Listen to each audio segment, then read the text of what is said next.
जो लोकतंत्र के लिए बड़े दुख व चिंता की बात है। इतना ही नहीं बल्कि देश में लोकसभा व राज्यों में विधानसभा आम चुनाव के साथ साथ खासकर उपचुनावों में तो अब ये कार्य काफ़ी खुलकर किया जा रहा है और ये सब हमें हाल ही में हुए यूपी के उपचुनाव में काफ़ी कुछ देखने के लिए मिला है। और इस बार महाराष्ट्र स्टेट में विधानसभा के हुए आम चुनाव में भी इसको लेकर काफ़ी आवाज़ें उठाई जा रही हैं। ये अपने देश में यह लोकतंत्र के लिए बहुत बड़ी खतरे की घंटी भी है। ऐसी स्थिति में अब हमारी पार्टी ने ये फैसला लिया है कि जब तक देश में फर्जी वोटों को डालने से रोकने के लिए देश के चुनाव आयोग द्वारा कोई सख्त कदम नहीं उठाए जाते हैं तो तब तक हमारी पार्टी देश में खासकर अब कोई भी उपचुनाव नहीं लड़ेगी। मैं उपचुनाव की बात कर रही हूँ, बाई इलेक्शन की। तो तब तक हमारी पार्टी देश में खासकर अब कोई भी उपचुनाव नहीं लड़ेगी। जबकि आम चुनाव में जब जनरल इलेक्शन होते हैं, जबकि आम चुनाव में इस मामले में थोड़ा बचाव जरूर हो जाता है, क्योंकि इनका अर्थात सरकारी मशीनरी का सत्ता परिवर्तन के डर की वजह से जब जनरल इलेक्शन होता है, जो पार्टी पावर में होती है जरूरी नहीं है कि वो पार्टी पावर में फिर से लौट के आ जाए, दूसरी पार्टी भी आ सकती है। तो फिर वो जो सरकारी मशीनरी है वो थोड़ा घबराती है। जबकि आम चुनाव में इस मामले में थोड़ा बचाव जरूर हो जाता है, क्योंकि इनका अर्थात सरकारी मशीनरी का सत्ता परिवर्तन के डर की वजह से आम चुनाव में इनका जनता पर कोई ज़्यादा दबाव या डर आदि नहीं होता है, जिसे खास ध्यान में रखकर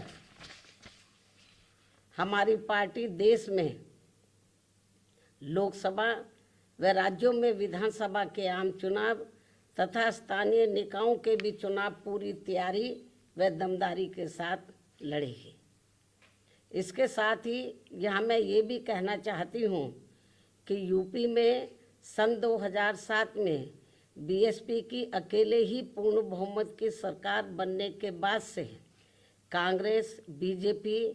व इनके समर्थक सभी जातिवादी पार्टियां ये सोचकर काफ़ी घबराने लगी थी कि यदि बीएसपी केंद्र की सत्ता में आ गई तो फिर बाबा साहब डॉक्टर भीमराव अंबेडकर का व इनके अनुयायी रहे मान्यवर श्री कांशीराम जी का भी हर मामले में अधूरा रहा सपना जरूर साकार हो जाएगा, जिसे रोकने के लिए फिर इन्होंने अंदर अंदर आपस में मिलकर ये जो जातिवादी पार्टियां हैं, कांग्रेस, बीजेपी या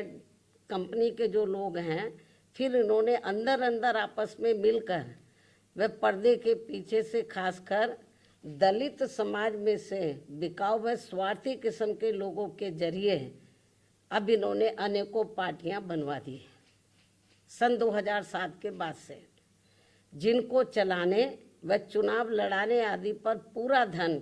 इन्हीं पार्टियों का लगता है। तभी ये पार्टियां कई कई दर्जन गाड़ियों को साथ में लेकर चलती हैं और अब तो ये हेलीकॉप्टर व प्लेन से चुनावी दौरा भी करते हैं। ऐसी लोगों में ये आम चर्चा है। जबकि हमारी पार्टी बीएसपी इसके लिए पार्टी के लोगों से बीएसपी सदस्यता आदि के जरिए अपना खर्चा खुद उठाती है। यहाँ ये भी गंभीरता से सोचने की बात है। और इतना ही नहीं बल्कि फिर ये विरोधी पार्टियाँ अपने राजनीतिक लाभ के लिए उनके हिसाब से उनसे उम्मीदवार खड़े करवा के अब बीएसपी को कमज़ोर करने में लगी है। इसके साथ ही अब तो इन बिकाऊ व स्वार्थियों को मजबूती देने के लिए अब ये विरोधी पार्टियां अपना खुद का भी वोट ट्रांसफ़र करवा के इनके हर राज्य में 1-2 एमपी व एमएलए भी जितवा कर भेज रही है। इसलिए ऐसी सभी बिकाऊ व स्वार्थियों की पार्टियों को अब अपने भोले भाले दलितों, आदिवासियों, अन्य पिछड़े वर्गों व अक़लियतों को भी अपना एक भी वोट देकर खराब नहीं करना है। ये सब हमें अभी हाल ही में हरियाणा, महाराष्ट्र, झारखंड के हुए विधानसभा आम चुनाव के साथ साथ यहाँ उत्तर प्रदेश में भी 9 विधानसभा की सीटों पर हुए उपचुनाव में काफ़ी कुछ देखने के लिए मिला है। ऐसे में अब इन सभी वर्गों के लोगों को इन्हें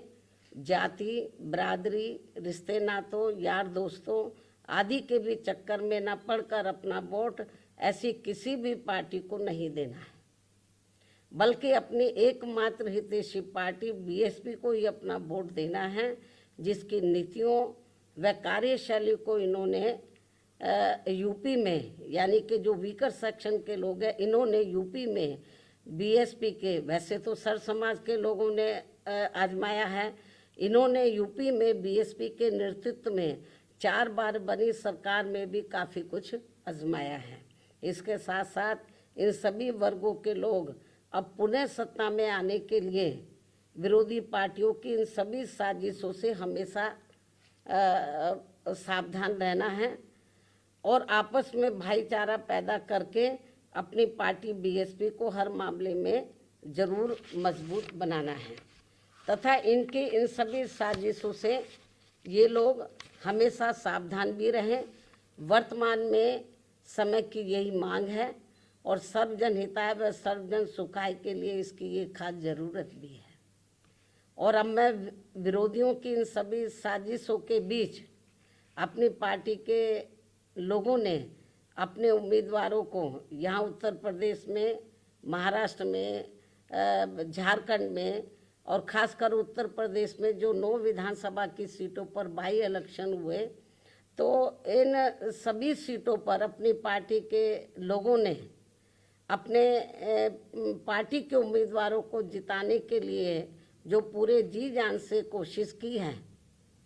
तो उनका मैं पूरे तय दिल से आभार प्रकट करते हुए अब मैं अपनी बात यहीं समाप्त करूं। लेकिन इससे पहले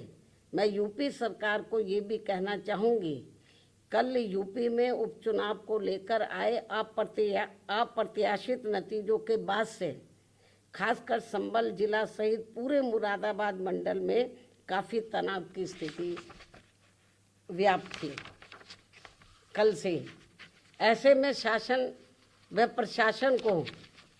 संभल में मस्जिद व मंदिर विवाद को लेकर सर्वे कराने का कार्य आगे बढ़ाना चाहिए था, जो तो ये ज़्यादा बेहतर होता।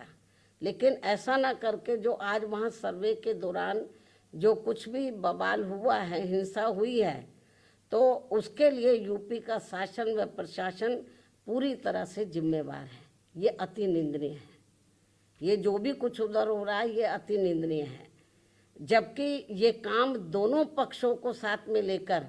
शांतिमय ढंग से किया जाना चाहिए था, जो नहीं किया जा रहा है। ऐसे में अब मैं खासकर संभल के सभी लोगों से वहाँ शांति व्यवस्था बनाने की भी पुरजोर अपील करते हुए अपनी बात यहीं समाप्त करती हूँ। धन्यवाद। जय भीम व जय भारत।